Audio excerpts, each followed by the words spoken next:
दोस्तों आप लोग का स्वागत करते हैं फिर से अपने चैनल देसी डिटेल्स ओनली के एक और न्यू फाइनेंशियल वीडियो में। आज की वीडियो में हम लोग बात करेंगे एलआईसी और वर्सेस एसबीआई के होम लोन के ऊपर। अगर आप लोग 15 लाख का होम लोन लेना चाहते हैं दोनों बैंकों से, तो आपको पता कैसे चलेगा कि कौन सी बैंक अच्छी है। तो हम लोग एक डेडिकेटेड वीडियो लेकर के आए हैं जिसमें हम लोग कंपैरिजन करने वाले हैं SBI versus LIC home loan के इंटरेस्ट रेट के बारे में, साथ ही साथ उसके फीचर्स बेनिफिट्स सारी चीज़ें हम लोग यहाँ से कवर करने वाले हैं और जानेंगे कि 15 लाख के अमाउंट का आप लोन लेते हैं 10 सालों के लिए तो आपकी मंथली किस्त कितनी जाएगी। साथ ही साथ पता लगाएंगे कि कितना ब्याज लगेगा आपको 15 लाख के अमाउंट पर। तो ठीक है, तो ये सारी चीज़ें कवर करने वाले हैं इस 10 मिनट की वीडियो में। तो वीडियो बहुत ही ज़्यादा इंटरेस्टिंग होगी, तो वीडियो को लास्ट तक वॉच करिएगा। वीडियो में आगे बढ़ने से पहले अगर आपने हमारे चैनल देसी डिटेल्स ओनली को सब्सक्राइब नहीं किया है तो प्लीज़ यार सब्सक्राइब कर लीजिए और बेल नोटिफिकेशन को ऑल पर सेट कर लीजिए। तो चलिए पहले चलते हैं अपने ईएमआई कैलकुलेटर पर। तो इस ईएमआई कैलकुलेटर की लिंक आपको सिंपल डिस्क्रिप्शन बॉक्स में मिल जाएगी, जहां पे आप लोग जा करके अपनी ईएमआई कैलकुलेट कर सकते हैं। इन द सेंस आप अपने हर एक लोन की प्लानिंग कर सकते हो, क्योंकि हम लोग लोन लेने से पहले अपने लोन की प्लानिंग करते हैं कि हम लोग की मंथ जैसे आप 15 लाख का हम लोग होम लोन ले रहे हैं तो 15 लाख के होम लोन पे हम लोग की मंथली किस्त कितनी जाएगी, उस पर ब्याज कितना लगेगा, और हम लोग को जितने जैसे 10 सालों के लिए ले रहे हैं उसमें हम लोग टोटल ब्याज कितना देना पड़ेगा। तो सारी चीज़ें हम लोग को चेक कर लेनी चाहिए। तो उसके तरीके हम लोग इस ईएमआई कैलकुलेटर का यूज करने वाले हैं। तो पहले हम लोगों ने होम लोन वाला सेक्शन सिलेक्ट कर लिया है। अगर आपको पर्सनल लोन कैलकुलेट करना है, कार लोन कैलकुलेट करना है, तो जो भी लोन कैलकुलेट करना हो वो आप लोगों को ऑप्शन सेलेक्ट कर लेना है। सिंपल हमने होम लोन वाला ऑप्शन सेलेक्ट किया है। अब यहाँ पे हमको डाल देना है 15 लाख का अमाउंट। तो हमने यहाँ पे डाल दिया सिंपल 15 लाख का अमाउंट। अब रेट ऑफ इंटरेस्ट तो हम लोग को दोनों बैंक के पता नहीं है, तो क्या चल रहा है रेट ऑफ इंटरेस्ट जो चलते हैं अपने कंपैरिजन वाले चार्ट पर। तो देख सकते हैं ये हमने एक चार्ट सिंपल सा बनाया हुआ है जिसमें आप लोग को एसबीआई बैंक दिख रहा होगा। इसका रेट ऑफ इंटरेस्ट फिलअप करो, थोड़ा इसको मैं जूम कर देता हूँ, ठीक है ना। तो एलआईसी हाउसिंग फाइनेंस का आप लोग को होम लोन का रेट ऑफ इंटरेस्ट देखने को मिल रहा होगा। तो अब यहाँ पे जो रेट ऑफ इंटरेस्ट चल रहा है मेरे भाई, तो इसको पहले हम लोग यहाँ पे एक मार्कर ओपन करते हैं। तो चलो नहीं हो रहा। तो जो रेट ऑफ इंटरेस्ट चल रहा है वो 9.10% से लेकर के 13.10% तक का रेट ऑफ इंटरेस्ट चल रहा है, वो भी दिसंबर महीने के 2022 में। देखो जो एसबीआई और एलआईसी का जो रेट ऑफ इंटरेस्ट होता है ये फ्लोटिंग रेट ऑफ इंटरेस्ट होता है, मतलब कि ये टाइम टू टाइम जब मार्केट अप एंड डाउन होती है तो ये रेट ऑफ इंटरेस्ट अपना इंटरेस्ट रेट बदल देते हैं। तो ये रेट ऑफ इंटरेस्ट अभी दिसंबर का चल रहा है। जब आप लोग को और देखो कभी और वीडियो काफ़ी टाइम बाद वीडियो देख रहे होंगे तो आप लोग पता समझ सकते हैं कि ये जो रेट ऑफ इंटरेस्ट बताया था वो दिसंबर 2022 में बताया था। तो ये तब इसका rate of interest SBI bank का जो रेट ऑफ इंटरेस्ट चल रहा है 9.10% से लेकर के 13.10% तक का, एज पर आपके सिविल स्कोर या क्रेडिट स्कोर पर डिपेंड करता है। मतलब कि आप लोग ये जो गैप देख रहे होंगे ना 9% से 13% के बीच में, आप लोग ये 9 से 13 के बीच में आप लोग को 4% का जो गैप दिख रहा है, ये आपके सिविल स्कोर या क्रेडिट स्कोर पर डिपेंड करता है। अगर आपका सिविल स्कोर या क्रेडिट स्कोर एक एक्सीलेंट गुड की कैटेगरी में होता है तो आपको एक मिनिमम से मिनिमम रेट ऑफ इंटरेस्ट के साथ, मतलब कि मिनिमम से मिनिमम कितना मिनिमम हो सकता है 9% तक का, और हायर कितना हो सकता है 13% तक का। कि अगर आपका जो सिविल स्कोर है एक्सीलेंट की कैटेगरी में होगा तो आपको मिनिमम कितने परसेंट का रेट ऑफ इंटरेस्ट मिल जाएगा, 9% का रेट ऑफ इंटरेस्ट मिल जाएगा। अगर आपका गुड की कैटेगरी में होगा तो आपको मतलब सब 10% के रेट ऑफ इंटरेस्ट से मिल जाएगा। तो अगर आपको सिविल स्कोर नहीं पता है तो सिविल स्कोर चेक करने की लिंक आपको डिस्क्रिप्शन में मिल जाएगी, वहां से अपना सिविल स्कोर चेक करिए। उसी तरीके एलआईसी में ही होता है, जैसे आप लोग देख सकते हैं 8 से 10% तक का रेट ऑफ इंटरेस्ट देखने को मिल रहा है। तो रेट ऑफ इंटरेस्ट में यार एलआईसी हाउसिंग फाइनेंस आगे निकल गई, एसबीआई जो गवर्नमेंट सेक्टर की काफ़ी पॉपुलर बैंक है ये पीछे हो गई। तो रेट ऑफ इंटरेस्ट डाल करके हम लोग अपनी मंथली किस्त कैलकुलेट करते हैं। तो पहले डालते हैं एसबीआई का रेट ऑफ इंटरेस्ट 9.10%, ठीक है। तो यहाँ पे हम फिलअप कर देते हैं मेरे भाई 9.10%, ठीक है। तो यहाँ पे हमने 9.10%। अब कितने सालों के लिए ले रहे हैं, 10 सालों के लिए ले रहे हैं, तो हमने यहाँ पे डाल दिया 10 साल, ठीक है। 10 साल हमने डाल दिए। अब जैसे हमने, तो आप देख सकते हैं कि 15 लाख का लोन अगर आप 9.10% के रेट ऑफ इंटरेस्ट से लेते हैं, वो भी 10 सालों के लिए, तो आपकी मंथली किस्त 19,083 रुपये आपकी बनती है। और जिसमें आपको जो टोटल ब्याज देना पड़ा है वो भी पूरे 10 सालों में 15 लाख के अमाउंट पर वो देना पड़ रहा है 7,89,917 रुपये, ठीक है। और जो टोटल पेमेंट आपको करनी पड़ेगी वो करनी पड़ेगी 22,89,917 रुपये। ये आपका टोटल पेमेंट किस टाइप से बनता है, जैसे आपका प्रिंसिपल अमाउंट हो गया प्लस इंटरेस्ट रेट हो गया। मतलब कि प्रिंसिपल अमाउंट आपका वो अमाउंट होता है जो आप बैंक से पहले से ले रहे होते हैं, जो आप लोन उठा रहे होते हैं। जैसे आपने एसबीआई बैंक से 15 लाख का लोन लिया, वो भी 9.10% के रेट ऑफ इंटरेस्ट पे 10 सालों पे। अब जो 10 सालों पे आपको जो टोटल ब्याज लग रहा होता है, जो पर ईयर के हिसाब से 9.10% रेट ऑफ इंटरेस्ट लग रहा था, वो 10 सालों में जाके कितना अमाउंट बन जाता है, वो बन जाता है 7,89,917 रुपये।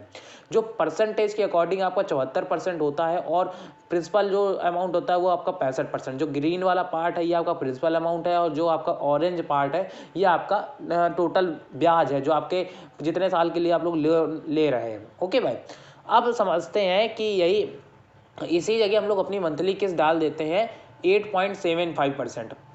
ठीक है, तो यहाँ पे हम यहाँ पे फिलअप कर देते हैं 8.75%। अब जब हम लोग 8.75% रेट ऑफ इंटरेस्ट डाल देते हैं तो आप लोग देख सकते हैं कि काफ़ी ज़्यादा आपको ईएमआई में कम देखने को मिल रहा होगा, काफ़ी ज़्यादा अंतर आ गया। कहाँ 19,000 आपकी मंथली किस्त जा रही थी, अब आपको 18,799 रुपये आपकी मंथली किस्त जा रही है। तो ठीक है, तो अब 1,000 रुपये का तब लमसम डिफरेंस आ गया, क्योंकि यार इंटरेस्ट रेट कम हुआ है तो आपको डिफरेंस ज़रूर दिखेगा। अब यहाँ पे आप देख सकते हैं कि जो आपको 10 सालों में इसमें 15 लाख के अमाउंट पर 8.75% के रेट ऑफ इंटरेस्ट से 10 सालों के लिए अगर आप लोन ले रहे हैं LIC हाउसिंग फाइनेंस से, तो आपकी मंथली किस्त 18,799 रुपये जा रही है और 10 सालों में आपको टोटल ब्याज जो पेमेंट करनी पड़ेगी 7,55,882 रुपये करनी पड़ेगी।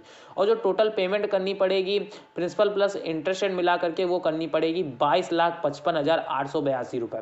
वही प्रिंसिपल अमाउंट आपका, जो अमाउंट आप लोग लोन बैंक LIC से ले रहे हैं 15 लाख का, और जो ब्याज वही आप लोग का जो जितने सालों के लिए लेते हैं उस पर लगने वाला जो ब्याज होता है वो आपका ये जो टोटल इंटरेस्ट निकल के आता है।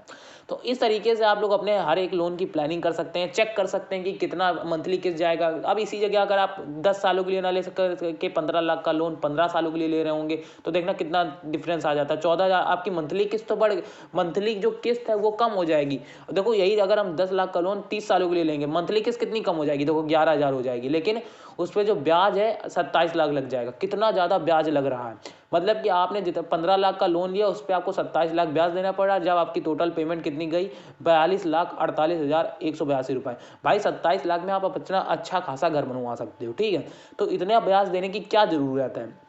तो जितनी जल्दी लोन लो तो लोन को चुकाने की जल्दी से जल्दी कोशिश करो। इसी वजह से EMI कैलकुलेटर बने होते हैं जिनका आप लोग यूज करके अपने आसानी से मंथली किस्त कैलकुलेट करो। क्योंकि यार देखो हाथों गुड़ा भाग में माइंड बहुत खपत होती है, इससे बढ़िया सिंपल आपको डिजिटल वे में सारे कैलकुलेटर मिल जाते हैं। तो जा करके लिंक डिस्क्रिप्शन में अपने लोन की प्लानिंग करिए, जितना आपको लोन अमाउंट चाहिए जितने साल के लिए चाहिए। अब जो रेट ऑफ इंटरेस्ट आप लोग डालिएगा वो सिबिल स्कोर चेक करके ही डालिएगा मेरे भाई। ठीक है, अब हम लोग पता लगाते हैं कि आप लोग देख सकते हैं यहाँ पे आपको काफ़ी ज़्यादा लंबे चार्ज, जितने साल के लिए लोन ले रहे होते हो उतने साल का आपको डेटा मिल जाता है, जिसको आप प्रिंट भी करवा सकते हो, PDF बना करके अपने मोबाइल पर भी सेव कर सकते हो। तो चलते हैं अपने आगे वाले प्रोसेस पे कि आपको क्या प्रोसेसिंग फीस लग रही होती है। तो यहाँ पे अगर आपको जो प्रोसेसिंग फीस की बात करी जाए तो SBI बैंक में आप लोग को 1% प्रोसेसिंग फीस लगती है। मतलब कि अगर आप जितना लोन लेते हैं उससे आपको 1% आपकी प्रोसेसिंग फीस कट जाती है। जैसे आप 15 लाख का लोन ले रहे हैं तो आपकी प्रोसेसिंग फीस उससे 1% काट ली जाएगी। तो 10 लाख का ले रहे हैं तो उससे 1% प्रोसेसिंग फीस काट ली जाएगी। तो मैक्सिमम आप 50,000 तक की आपको प्रोसेसिंग फीस लगती है लोग। लेकिन एक चीज़ मैं बताऊं, जो प्रोसेसिंग फीस होती है वो आप लोग थोड़ा जुगाड़ पानी करके अपना प्रोसेसिंग फीस माफ़ करवाने की कोशिश किया करो। क्योंकि यार ये प्रोसेसिंग फीस जो जितनी एक्स्ट्रा फीसेस लगती हैं इसमें बैंक का फ़ायदा होता है, जो जिसमें ब्याज लग रहा होता है, ब्याज में तो यार आप लोग जल्दी से जल्दी चुकाने की कोशिश करो, उसमें भी आपका फ़ायदा होता है। देखो बैंक का फ़ायदा ना करवाओ, अपना फ़ायदा ज़्यादा निकालने की कोशिश किया करो। और उसी में LIC में देख सकते हैं कि आपकी जो प्रोसेसिंग फीस है वो 25,000 रुपये मैक्सिमम लगेगी और जो मिनिमम है वो 0.50% तक का देना पड़ेगा। तो ये मैक्सिमम लोन अमाउंट आप लोग को कितना देते हैं, 7 करोड़ तक का आपको SBI बैंक दे रही है। तो SBI बैंक इस जगह आगे हो जाती है और LIC बैंक आपको 5 करोड़ तक का लोन दे रही है। लोन प्रॉपर्टी वैल्यूएशन आपको यहाँ पे अप टू 80% तक का मिल जाता है SBI में, और LIC में 70% तक का। और मैक्सिमम टेन्योर की बात करी जाए तो ये आप लोग 10 सालों तक का देते हैं और ये आपको 15 सालों तक का देते हैं। तो लेकिन देखो यार ये, और यहाँ पे बात करी जाए कि लोवेस्ट पर मतलब कि 1 लाख की लोवेस्ट EMI आप लोग की कितनी बनेगी 12,072 रुपये, और LIC में बनेगी 999 रुपये। आपकी मिनिमम जो एज होनी चाहिए वो 18 साल होनी चाहिए और LIC में 21 साल होनी चाहिए, और मैक्सिमम 70 और LIC में 65। तो कंपैरिजन रेटिंग की बात करी जाए तो इसमें LIC को 5 में से 5 रेटिंग मिली है और SBI को 5 में से 3.5 की रेटिंग मिली है। तो इस जगह SBI देखो काफ़ी चीज़ों में आगे नहीं है और LIC काफ़ी चीज़ों में आगे है। तो देखो LIC भी काफ़ी पुरानी यार देखो फाइनेंस कंपनी है जो आप लोग को इंश्योरेंस प्रोवाइड करती है। अब लोन में होम लोन भी उसी के बिहाफ पे आप लोग को लोन भी प्रोवाइड करती है। तो ठीक है, तो आप लोग डिपेंड कर सकते हैं कि आप लोग के लिए कौन सी बैंक बढ़िया, कौन सी आप लोग के लिए कंपनी अच्छी होगी, SBI की LIC। तो आप लोग डिपेंड कर सकते हैं। आप लोगों ने कंपैरिजन वीडियो देख लिया है कि किस पे आपको मंथली किस ज़्यादा बन रही है, किस में आपकी मंथली किस कम बन रही है। तो आपको डिसाइड करना है कि कौन सी बैंक आपके लिए ज़्यादा अच्छी है। सारी चीज़ें मैंने आपकी स्क्रीन पर रखी हैं कि जो भी आप लोग के माइंड में क्वेश्चन चल रहे हैं वो सारी चीज़ें यहाँ से आपको क्लियर हो जाए। तो आप लोग पता लगा सकते हैं LIC भी एक अच्छी बैंक है, SBI भी एक अच्छी बैंक है। LIC काफ़ी प्राइवेट सेक्टर की काफ़ी पुरानी बैंक है जो आप लोग ट्रस्ट कर सकते हैं, अभी तक टिकी हुई है, तो कहीं भागने वाली नहीं है। और SBI गवर्नमेंट सेक्टर की काफ़ी पॉपुलर बैंक है। तो आई होप आपको वीडियो पसंद आई। वीडियो पसंद आई तो वीडियो को लाइक करो, चैनल को जरूर से सब्सक्राइब करो देसी डिटेल्स ओनली को। और कोई भी प्रॉब्लम्स हो कमेंट करके क्वेश्चन करिएगा।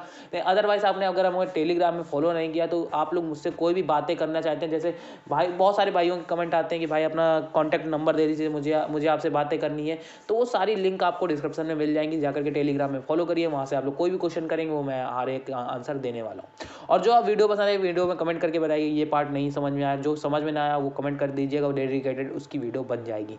तो मिलते हैं किसी और धमाकेदार वीडियो के साथ, तब तक के लिए गुड बाय, जय हिंद जय भारत।